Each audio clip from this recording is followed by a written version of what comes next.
그래서 이 로마서 말씀을 통해 우리에게 가르쳐 주시고 있는 것은 모든 사람들은 죄를 범했고 의인은 없다라는 겁니다. 그러나 믿음으로 의롭게 된다는 거예요. 지난 시간에 우리가 하나님의 의에 대해서 배웠습니다. 하나님의 의는 하나님의 거룩한 본성이고 그 의는 오직 예수 그리스도를 통해서 나타난다는 거예요. 그리고 예수님을 믿는 자들에게 하나님의 의가 작용을 한다고 했습니다.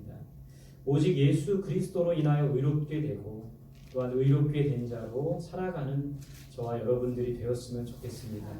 의롭게 된 사람은 오직 믿음으로 살아갑니다. 오직 의인은 믿음으로 말미암아 살리라.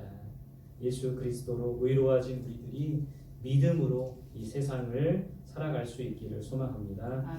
오늘 이 본문에서는 아브라함의 믿음과 그로 말미암는 언약에 대해서 말씀하고 있어요. 우리가 먼저 이 말씀을 나누기 전에 아브라함이 어떤 사람인지 한번 살펴보고 싶습니다. 아브라함은 어떤 사람입니까? 이 원래 아브라함의 원래 이름은 아브람이었어요. 세 글자. 존귀한 아버지 그런 뜻입니다. 근데 이 아브라함의 이름이 아브라함으로 바뀌어요. 열국의 아버지라는 뜻이죠.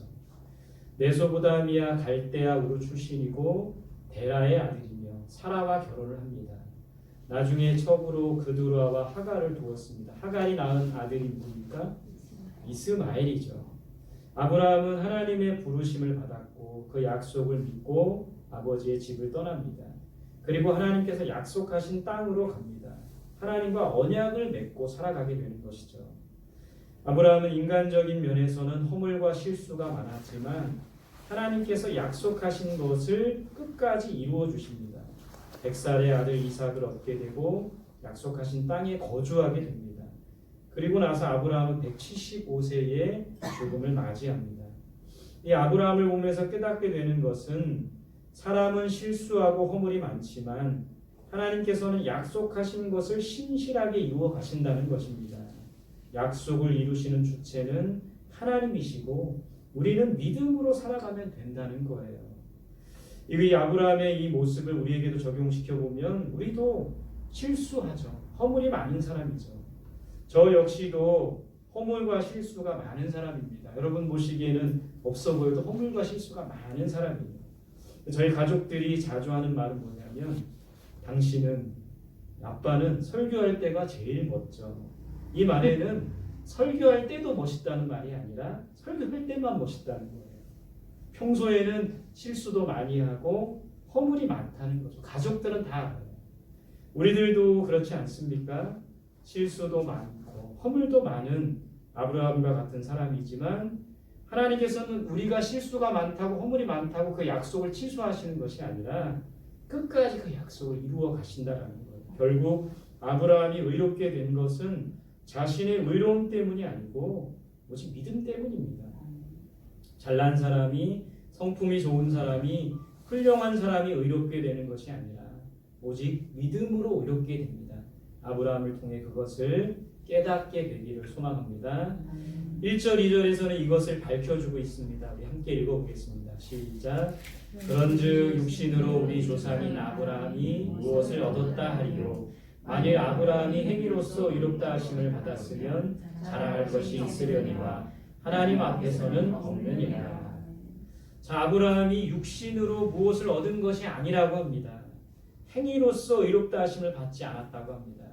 만일 그렇다면 자랑할 것이 있겠지만 아브라함은 행위로는 무엇인가를 자랑할 것이 없는 사람이라는 거예요. 우리도 마찬가지죠. 정말 아브라함은 행위에 있어서 자랑할 것이 아무것도 없는 사람이었습니다. 그는 하나님의 약속을 끝까지 믿고 나아가지 못합니다. 처음부터 훌륭한 믿음의 사람은 아니었다는 거예요. 하나님께서 아브라함에게 아들을 주시겠다고 하셨습니다. 그러나 그 약속을 끝까지 믿지 못하는 게 아브라함의 모습이에요. 그래서 종 엘리에셀에게 모든 것을 상속하려고 했습니다. 후에 첩 하갈을 통해 낳은 아들 이스마엘에게 모든 것을 상속하려고 했어요. 그때마다 하나님께서는 어떤 약속을 주십니까? 너와 사라의 몸에서 낳을 자식을 주실 것이다. 이렇게 약속을 하시면서 끝까지 그 약속이 이루어질 때까지 아브라함을 이끌어 오신다는 거예요. 결국 하나님께서 약속하신 대로 100살의 아들을 주셨습니다. 이 과정을 보면서 깨닫는 것은 아브라함이 한 것은 아무것도 없다라는 거예요. 믿지도 못하고 기다리지도 못하고 오히려 아브라함은 성급하게 판단하고 경솔한 결정을 내렸다라는 것이죠.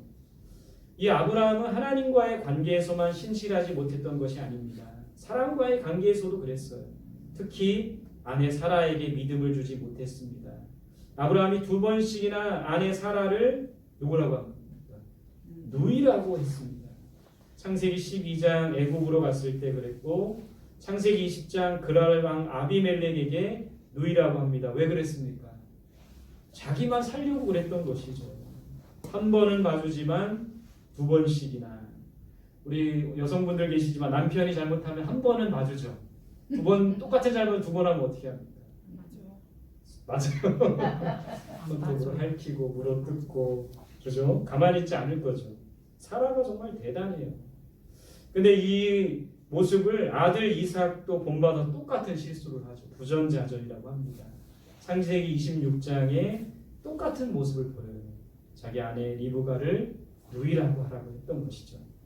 그런 아브라함이지만 그래도 하나님께서는 아브라함을 의롭게 여기셨어요. 무엇 때문입니까? 아브라함의 행위 때문이 아닙니다. 행위로는 자랑할 것이 없어요. 아브라함의 믿음 때문이라는 것이죠. 우리들도 마찬가지입니다. 행위로 어떻게 하나님의 의에 이룰 수가 있겠습니까? 우리가 어떤 삶의 모습을 통해서 어떻게 하나님 앞에 의롭다라고 할 수가 있겠어요? 우리를 의롭다 하시는 이유가 있다면 그것은 우리의 행위 때문이 아니라 아브라함과 같이 믿음 때문이라는 거예요. 그것을 가르쳐주고 있습니다. 3절 같이 읽어보겠습니다. 시작. 성경이 무엇을 말하느냐? 아브라함이 하나님을 믿음에 그것이 그에게 의로 여겨진 바 되었느니라. 행위로는 자랑할 것이 아무것도 없는 아브라함이지만 하나님께서는 아브라함을 의롭다 하십니다. 그 이유는 무엇입니까? 바로 그가 하나님을 믿었기 때문입니다. 아브라함은 하나님의 약속을 믿고 아버지 집을 떠났습니다. 갈대아 우르를 떠나 하란으로 갑니다. 하란에서 또 하나님의 말씀을 쫓아 다메섹으로 가고 숲곳으로 가고 세겜으로 가고 애굽으로 가고 브엘세바로 가고 하나님께서 명령하신 대로 갑니다. 하나님의 약속과 말씀을 믿고 나아가는 거예요.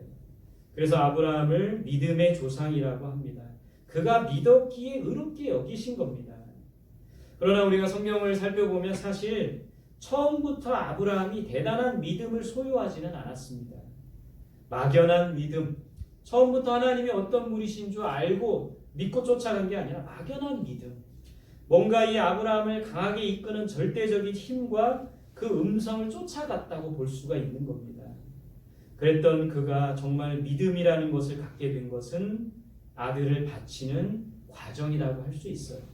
100살 만에 낳은 아들 이삭, 눈에 넣어도 아프지 않은 아들, 생명보다 귀한 아들 이삭을 바치라고 했을 때 수많은 고민과 갈등을 이 아브라함이 했을 겁니다. 그러나 결론을 내리고 이삭을 데리고 모리아산으로 갑니다. 아들을 바치기로 마음을 정한 거예요. 하나님께서는 그때 비로소 아브라함의 믿음을 인정하셨어요. 창세기 22장 12절에 보면 사자가 이르시되 그 아이에게 내 손을 대지 말라. 그에게 아무 일도 하지 말라. 내가 내 아들 내 독자까지도 내게 아끼지 아니하였으니 내가 이제야 내가 하나님을 경외하는 줄을 아노라. 내가 이제야 내가 하나님을 경외하는 줄을 아노라. 하나님께서 이 아브라함의 믿음을 인정해 주신 겁니다. 그리고 보면 믿음이라는 것도 내가 스스로 얻는 것이 아니라 하나님께서 주셔야 됩니다. 이 믿음조차도 내 것이 아니라 하나님께서 우리에게 주시는 선물이라는 거예요. 그렇기 때문에 믿음조차도 자랑할 수가 없는 것이죠. 하나님께서는 이 아브라함이 믿음의 사람이 되도록 수많은 연단과 고난을 주셨습니다. 그 과정을 거치고 나서야 비로소 아브라함은 온전한 믿음의 사람이 될 수가 있었던 겁니다. 우리는 무엇보다 믿음을 구해야 합니다. 무엇보다 믿음이 있어야 합니다. 하나님께서 주시는 믿음으로 살아야 합니다. 그래야 복된 인생, 성공한 인생이 될 수 있습니다. 믿음이 있어야 하나님을 기쁘시게 하는 인생이 될 수 있습니다. 히브리서에서 말씀하고 있죠. 믿음이 없이는 하나님을 기쁘시게 할 수 없나니. 믿음으로 의롭게 되고 믿음으로 살아가는 우리들이 되기를 바랍니다. 저 자신을 보면 목사이지만 참 믿음이 없는 저 자신의 모습을 봐요. 목사님도 믿음이 없는 거예요. 특히 이제 개척 교회를 하고 나서 개척 이제 4년째가 되어가는데 4년째가 되었습니다.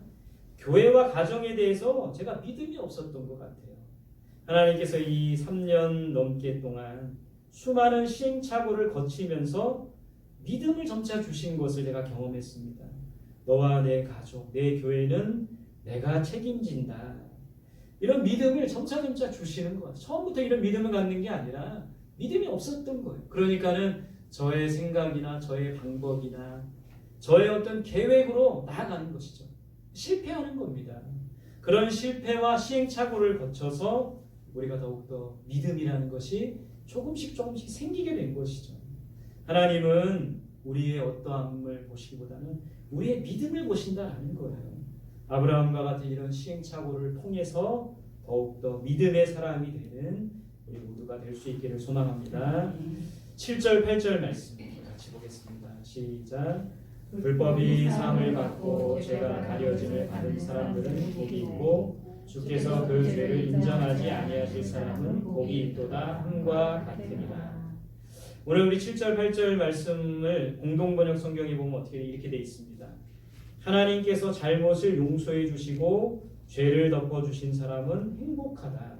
주께서 죄 없다고 인정해 주시는 사람도 행복하다. 누가 이런 말을 한 겁니까? 다윗이 말한 거예요. 다윗이 시편 32편에서 이런 고백을 하는 겁니다. 다윗이 이렇게 말하는 것은 선행과는 관계없이 하나님께로부터 의롭다고 인정받는 자는 복되다, 이런 것을 말하는 거예요. 선행을 했다고 의롭게 되는 것이 아닙니다. 죄를 짓지 않았다고 의롭게 되지 않습니다. 그렇다면 무엇으로 의롭게 되는 것입니까? 바로 믿음으로 의롭게 되는 것입니다. 오직 예수 그리스도를 믿음으로 우리가 의롭게 될 수가 있는 것이죠. 다윗이 왜 이런 말을 합니까? 다윗은 누가 봐도 훌륭한 왕이었습니다. 백성들에게 존경받는 왕이었습니다. 누구보다도 하나님을 사랑하는 왕이었고 백성들을 사랑하는 왕이었습니다. 어떤 상황에서도 하나님을 예배하는 왕이었고 다윗은 하나님의 마음에 합한 자였고 하나님 앞에 신실하고 충성된 자였습니다. 뿐만 아니라 백성들을 알뜰살뜰 잘 보살피며 많은 이스라엘 백성들이 존경하고 또 따르는 그런 훌륭하고 바르고 정직한 왕이었다라는 거예요. 그래서 이 다윗은 누가 봐도 정말 의로운 사람이라고 말해도 부족함이 없는 사람일 수가 있어요. 그러나 우리가 알다시피 다윗은 하나님 앞에 치명적인 죄를 범합니다. 밧세바와 간음하고 이것을 덮기 위해서 밧세바의 남편 우리아를 죽게 했다는 것이죠. 간음과 살인의 죄를 함께 범한 것입니다. 그래서 이 다윗에게 이 죄의 꼬리표가 항상 따라다니는 거예요. 다윗은 그런 자신의 모습을 알았기에 감히 인간의 선행으로는 의롭게 될 수 없다고 말하는 겁니다. 아무리 선한 사람도, 아무리 의로운 사람도, 아무리 정직한 사람도 하나님 앞에서는 죄인일 뿐이라는 겁니다. 그렇기 때문에 우리는 오직 예수 그리스도를 통해서만 의로워질 수가 있는 거예요. 예수 그리스도를 믿음으로 의롭게 되는 것임을 반드시 기억하는 저와 여러분들이 되었으면 좋겠습니다. 오늘 이 성경 말씀에 등장하는 아브라함과 다윗을 통해 우리가 깨달아야 할 게 바로 이것이라는 거예요. 누가 봐도 아브라함 대단한 믿음의 사람이었고 믿음의 조상이었어요. 누가 봐도 다윗 정말 훌륭하고 존경받는 왕이었습니다. 그러나 그들의 행위가 그들을 의롭게 만든 것이 아니라, 의롭게 한 것이 아니라 바로 그들의 믿음, 그들의 믿음이 그들을 의롭게 여기고 하나님 앞에 합한 자로 인정받게 했다라는 것이죠. 여러분, 바로 믿음으로 의롭게 되는 것이 바로 다윗과 아브라함을 통해서 우리에게 가르쳐주고 있다라는 거예요.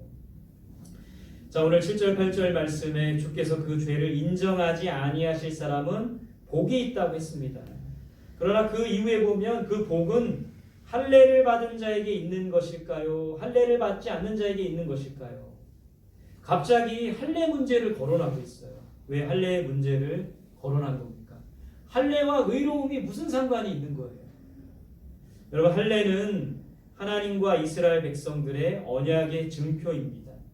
그래서 이스라엘 백성들은 할례를 행해야 했고 할례를 행하는 것은 하나님의 백성이라는 표시였습니다. 그런데 우리가 생각해 보아야 할 것은 할례를 받았다고 해서 모두 진정한 하나님의 백성이 되는 것입니까? 할례를 받았다고 하나님의 백성이 되거나 의롭게 되는 것은 아니라는 겁니다. 만약 그렇게 된다면 율법의 어떤 행위로 의롭게 될 수 있다라는 것을 또 증명하게 되는 것이죠. 결코 율법의 행위로는 의롭게 될 수 없고 오직 믿음으로 의롭게 된다고 하셨습니다. 이 아브라함은 할례를 받아서 의롭게 된 것이 아니고 할례를 받기 전에 믿음으로 의롭게 되었다라고 성경은 말씀하고 있어요. 12절에 보면 그것을 증거하고 있죠. 그가 할례의 표를 받은 것은 무할례 시에 믿음으로 된 의를 인친 것이니 이는 무할례자로서 믿는 모든 자의 조상이 되어 그들도 의로 여기심을 얻게 하려 하심이라. 그러니까 아브라함은 무할례자로서 믿음의 조상이 되었다라고 말하고 있어요. 무할례 할례 받지 않았을 때 이미 의로운 자로 여기심을 받았다라고 합니다. 이것을 통해 우리가 깨닫는 것은 무엇입니까? 믿음 말고 어떤 것도 하나님의 의에 이르도록 하지 못한다는 것을 우리가 기억해야 된다는 거예요. 우리에게 적용시켜 보면 그러니까 할례 받았다고 해서 다 의로운 것이 아니라는 겁니다. 주일 성수 잘했다고 해서 의로움을 받을 수 없다는 거예요. 11조를 철저히 하게 했다고 해서 의로워질 수 없는 겁니다. 새벽 기도를 했다고 의로워질 수 없는 거예요. 목회를 하는 목회자라고 해서 저절로 의로워질 수 없는 것이죠. 선교를 하는 선교사님이라고 의로워질 수가 없는 거예요. 무엇을 해서 의롭게 되는 것이 아니라 오직 믿음으로 의롭게 되는 것을 우리가 바로 알아야 된다는 거예요. 하나님 앞에 열심을 가지고 신앙생활하는 것은 좋습니다. 그러나 그런 행위가 우리를 의롭게 하지는 못합니다. 그러면 왜 우리가 그런 행위를 합니까? 11절에 보면 할례의 표를 받은 것은 무할례 시에 믿음으로 된 의를 인친 것이라고 합니다. 이게 무슨 말입니까? 믿음으로 의롭게 되었다는 표로 할례를 받는 것이라고 했어요. 세례도 마찬가지. 세례를 왜 받습니까? 세례 받았다고 의로워지는 것이 아니라 우리가 믿음으로 의로워진 자가 받는 증표로 세례를 받게 된다는 것이죠. 여러분 이것을 우리에게 적용해 보면 우리는 믿음으로 의롭게 되었기에 그 은혜와 사랑에 보답하며 예배를 드리고 그 은혜와 사랑에 보답하는 표로 헌금을 드리고 기도를 드리고 헌신하는 것이라는 거예요. 그렇기 때문에 모든 것을 믿음 위에 해야 되는 겁니다. 믿음이라는 반석 위에서 모든 걸 해야 되는 거예요. 믿음이라는 반석 위에 집을 짓듯이 믿음이라는 반석, 믿음을 가지고 예배해 드려야 되고 믿음을 가지고 헌금해야 되고 믿음을 가지고 봉사해야 되고 믿음을 가지고 기도해야 돼. 기도할 때 그것이 정말 참된 그런 예배와 참된 기도와 참된 헌금 생활과 참된 그런 헌신이 될 수가 있다는 거예요. 반면에 믿음이 없이 하는 모든 것은 헛된 것일 수 있습니다. 믿음이 없이 하는 것은 하나님을 기쁘시게 할 수가 없습니다. 예를 들어보면 누가 있습니까? 아나니아와 삽비라 많은 자기들의 재산을 팔아서 많은 헌금을 했지만 믿음으로 한 것이 아니라는 거예요. 믿음의 기초 위에 한 것이 아니라는 것이죠. 그래서 책망을 받고 죽임을 당하게 되는 것이죠. 여러분 사울왕이 전쟁을 하고 나서 하나님께서는 분명히 아말렉의 모든 것을 진멸하라고 했는데 그 중에 소나 양이나 좋은 것을 자기가 다 취했어요. 나중에 사무엘이 와서 물으니까는 하나님께 제사 지내려고 다 모아놨다. 그 사울 왕의 제사 믿음으로 한 것이 아니라는 거예요. 믿음으로 그 제물을 준비한 것이 아니라는 거예요. 책망을 받게 됩니다. 순종이 제사보다 낫고 하나님의 말씀을 듣는 것이 수량의 기름보다 낫습니다. 믿음으로 하지 않을 때 책망받을 수밖에 없다는 거예요. 여러분 수많은 그 기간 동안 이스라엘 백성들의 헛된 예배, 바리새인들이나 그런 종교 지도자들의 헛된 예배, 믿음을 기초로 하지 않았기 때문에 예수님으로부터 책망을 받는 독사의 자식들아, 겉과 속이 다른 자들아, 외식하는 자들아, 그렇게 정죄를 받고 그렇게 책망을 받게 되는 것이죠. 모든 것을 믿음으로 믿음 안에서 행하는 우리들이 되어야 됩니다. 우리의 모든 신앙생활이 믿음에 근거한 것들이 되어야 된다는 거예요. 오늘도 우리가 예배의 자리에 나왔습니다. 믿음으로 믿음이라는 것 위에 이것을 행하지 않으면 헛된 것일 수 있어요. 하나님을 기쁘시게 할 수가 없게 된다는 겁니다. 2021년 이제 두 번째 주가 흘렀습니다. 무엇보다 우리에게 필요한 것은 믿음이라는 것. 믿음으로 어렵게 될 수 있고 믿음이 있을 때 하나님을 기쁘시게 할 수가 있다는 거예요. 믿음으로 뭐든지 행할 때 그것이 참된 것이 될 수 있고 하나님께서 기뻐하시는 것이 될 수가 있는 겁니다. 믿음의 반석 위에 우리의 신앙을 세우고 믿음의 반석 위에서 예배를 드리고 믿음의 반석 위에서 기도를 하고 믿음의 반석 위에서 또 하나님 앞에 예물을 드리고 믿음의 반석 위에서 우리 가정을 세우고 믿음의 반석 위에서 이 교회를 세워나가는 우리들이 되었으면 좋겠습니다. 실수와 허물이 많았던 아브라함을 이끄셔서 결국에는 약속의 땅으로 들어가게 하시고 하나님의 언약이 성취되게 하신 하나님의 과정을 보면서 우리도 역시 허물이 많고 부족하고 연약한 자들입니다. 그러나 하나님께서 우리에게 아브라함에게 주셨던 것처럼 우리에게 그 믿음을 허락해 주신다는 거예요. 날마다 그 믿음을 구하고 믿음으로 의롭게 되며 믿음으로 온전해질 수 있는 저와 여러분들이 되시기를 소망합니다. 우리가 새해를 맞아서 여러 가지 하나님 앞에 구할 것들이 많이 있습니다. 돈도 구하고 또 많은 사람들과의 평안한 인간관계도 구하고 또 우리가 하는 모든 일들이 잘 되고 형통의 복도 구하고 무엇보다 건강해야 되고 건강의 복도 구하고 많이 구하는데 정말 우리가 먼저 구해야 될 것은 뭐냐면 믿음이라는 거예요. 믿음을 가질 때 믿음으로 모든 것을 행할 때 하나님이 함께해 주시고 의롭다 인정함을 받을 수가 있다는 겁니다. 무엇보다 믿음을 구하고 믿음의 반석 위에서 모든 것을 해나가시는 저와 여러분들이 되시기를 간절히 소망합니다. 함께 기도하겠습니다. 오늘